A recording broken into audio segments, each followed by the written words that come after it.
शुरू करते हैं। आपके लिए हम आज लाए हैं राजस्व अनुभाग, जो भी 1 से 14 तक राजस्व अनुभाग हैं, इनमें से लेखपाल एग्जाम में 1 या 2 अनुभाग जरूर पूछे जाते हैं। तो हम मोस्ट इम्पॉर्टेंट और विथ ट्रिकी लाए हैं आपके लिए। तो आइए शुरू करते हैं ये सेशन। राजस्व अनुभाग 1 के कार्य जो हैं उनको देखते हैं। तो राजस्व अनुभाग 1 के जो कार्य हैं उनमें है जमींदारी उन्मूलन, भूमि व्यवस्था लागू करना और है तीसरा राजस्व ग्रामों का सृजन करना।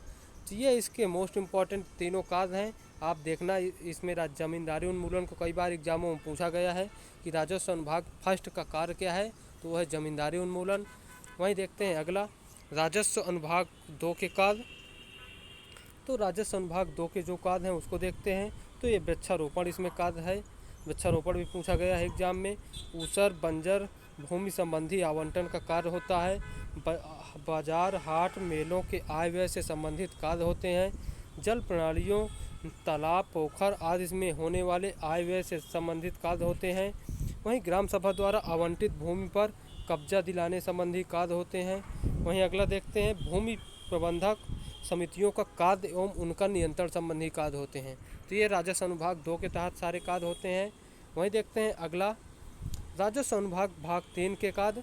तो राजस्व अनुभाग 3 के कार्य क्या क्या हैं, ये ज़्यादा इम्पोर्टेंट नहीं है क्योंकि इसमें समस्त 14 अनुभागों के अधिष्ठानों संबंधी कार्य हैं। तो इसमें जो 14 अनुष्ठान हैं उन्हीं से अनुभागों के अनुष्ठानों से संबंधित कार्य हैं, तो ये ज़्यादा इम्पोर्टेंट नहीं है। अगला देखते हैं राजस्व अनुभाग 4 के कार्य। तो राजस्व अनुभाग 4 काफ़ी इम्पोर्टेंट है। इसमें लेखपाल प्रशिक्षण विद्यालयों की स्थापना का प्रावधान है। तो लेखपाल प्रशिक्षण विद्यालयों की स्थापना का प्रावधान है। वहीं भू अभिलेखों का सुदृढ़ीकरण, आधुनिकीकरण एवं कंप्यूटरीकरण, ये भी इम्पोर्टेंट है, इसे पूछा जाता है एग्जाम में। वहीं देखते हैं मंडल, जिला, तहसील संबंधी कार्य हैं, ये भी इम्पोर्टेंट है, मंडल, तहसील व जिला संबंधी कार्य। वहीं IAS PCS अधिकारियों के सृजन संबंधी कार्य हैं, इसलिए भी ये इम्पोर्टेंट है। और वित्त आयोग को सूचना उपलब्ध कराना भी इसी का काम है। वित्त आयोग को यही अनुभाग सूचना उपलब्ध कराता है, तो ये मोस्ट इम्पॉर्टेंट है। अगला अनुभाग देखते हैं। अगला अनुभाग देखते हैं राजस्व अनुभाग 5 के कार्य। राजस्व अनुभाग 5 के कार्य कौन कौन से हैं, तो ये देखते हैं अंतर्राष्ट्रीय सीमा संबंधी विवाद, वहीं अंतर प्रांतीय सीमा विवाद संबंधी, वहीं अंतर जिला तथा तहसील और ग्रामों से संबंधित सीमा विवाद। तो कुल मिला के राजस्व अनुभाग 5 में सीमा विवाद ज़्यादा इम्पोर्टेंट रखता है। जहाँ पर भी आपको सीमा विवाद आए तो राजस्व अनुभाग 5 देख लीजिएगा। ये आप लोग इसको ऐसे भी याद रख सकते हो कि 5 उंगलियाँ होती हैं, 5 उंगलियाँ बराबर नहीं होती, अर्थात पाँचों में हमेशा लड़ाई होती रहती है। तो इस कारण से 5 में सीमा विवाद याद रखिएगा इस ट्रिक से। वहीं अगले देखते हैं इसी में नए मंडल, जनपद, तहसीलों का सृजन इसी से होता है। जो नए मंडल या तहसीलों का सृजन होता है वो भी नए 5वें नंबर से होता है। वहीं वित्त आयोग से संबंधित जो भी कार्य होते हैं वो भी राजस्व अनुभाग 5 के अंतर्गत आते हैं। और राजस्व अनुभाग 5 के अंतर्गत है राजस्व स्थायी समिति का समन्वय कार्य भी होता है, ये भी राजस्व अनुभाग 5 के अंतर्गत है। अगला अनुभाग देखते हैं राजस्व अनुभाग 6 के कार्य। इसमें राजस्व पदों का सृजन होता है, राजस्व परिषद के सदस्यों का कार्य विभाजन होता है। और नजूल भूमि संबंधी कार्य। नजूल भूमि वो भूमि होती है, तो जैसे कि कोई दूसरे स्टेट का कोई भी गवर्नमेंट अफसर हमारे यहाँ आता है और हम उसके लिए आवास उपलब्ध कराते हैं, तो वो नजूल भूमि होती है उसके लिए, क्योंकि वो उस भूमि को ना ही उस मकान को वो व्यक्ति बेच सकता है, क्योंकि वो राज्य की संपत्ति होती है। इस कारण से उसको हक नहीं दिया गया है, उसमें नजूल भूमि कहते हैं उसे। और रेलवे की अतिरिक्त भूमि का बंदोबस्त राजस्व अनुभाग 6। राजस्व अनुभाग 7 के कार्य क्या होते हैं, तो राजस्व अनुभाग 7 के कार्य राजस्व वसूली, भू राजस्व, नहर देय, तकावी देय तथा अन्य सरकारी देय। तो राजस्व अनुभाग 7 के कार्य राजस्व वसूली, भू राजस्व देय, तकावी देय, अन्य सरकारी वसूली, राजस्व अनुभाग 7 के कार्य होते हैं। और राजस्व अनुभाग 7 के साथ अचल संपत्ति का विक्रय। वहीं राजस्व अनुभाग 7 के कार्य अचल संपत्ति का विक्रय होते हैं।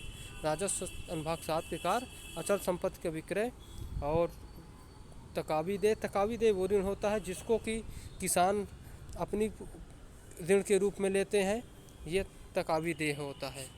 वहीं अगला देखते हैं राजस्व अनुभाग 8 के कार्य। तो राजस्व अनुभाग 8 के कार्य ये भी मोस्ट इम्पॉर्टेंट है। राजस्व विभाग 8 के कार्य ये चकबंदी से संबंधित है। ये क्योंकि ये लेखपाल से रिलेटेड है इसलिए मोस्ट इम्पॉर्टेंट है, चकबंदी से रिलेटेड है। और देखते हैं राजस्व विभाग 9 के कार्य क्या क्या हैं। तो राजस्व विभाग 9 के कार्य भी इम्पॉर्टेंट है। लेखपाल, राजस्व निरीक्षक, नायब तहसीलदार के कार्य तथा सीमा नियमावली में संशोधन। तो जो ये नियमावली में संशोधन होता है वो राजस्व विभाग 9 के कार्य हैं। और कृषि गणना, खेतों की हदबंदी, दाखिल खारिज संबंधी बंटवारा संबंधी कार्य ये इसी के अंतर्गत होते हैं। तो आप लोग देख लीजिएगा राजस्व विभाग 9 के अंतर्गत जो भी महत्वपूर्ण कार्य हैं। वहीं राजस्व विभाग 8 के कार्य चकबंदी ये भी इम्पोर्टेंट है। और 7 के अंतर्गत राजस्व नहर दे, तकाबी दे। चलिए आगे देखते हैं। वहीं आगे देखते हैं राजस्व विभाग 11 के कार्य। राजस्व विभाग 11 के कार्य हैं बाढ़ की वार्षिक समीक्षा, दैनिक रूप से बाढ़ व बाढ़ की क्षति को सूचना देना। तो ये दैनिक रूप से बाढ़ की समीक्षा की जाती है इसमें। और सभी विपदाओं से संबंधित सूचना एकत्रित करना। जितनी भी बाढ़, भूकंप, महामारियाँ, जितनी भी विपदाएँ आती हैं उनकी सूचना उपलब्ध करना और उनको एकत्र करना, फिर आगे भेजना। वहीं शीतलहर, सूखा, पाला आदि की निगरानी करना भी राजस्व विभाग 11 का कार्य होता है। वहीं देखते हैं राजस्व विभाग 12 के कार्य। तो राजस्व विभाग 12 के कार्य क्या होते हैं। भू राजस्व अधिनियम व भू सुधार अधिनियम के अंतर्गत मुकदमा, 20 सूत्री कार्यक्रम का समन्वय, परिवार नियोजन का समन्वय 12 के अंतर्गत, वार्षिक योजना का समन्वय राजस्व विभाग 12, न्यायिक वादों का समन्वय राजस्व विभाग 12, उद्योगों की उच्च स्तरीय समिति संबंधी कार्य राजस्व विभाग 12। अगला देखते हैं राजस्व विभाग 13। राजस्व विभाग 13 के अंतर्गत भूमि अध्याप्ति अधिनियम संबंधी समस्त कार्य। राजस्व विभाग 14 के कार्य सर्वेक्षण व अभिलेख संबंधी कार्य, भू राजस्व बंदोबस्त और भूदान व ग्रामदान संबंधी कार्य राजस्व विभाग 14।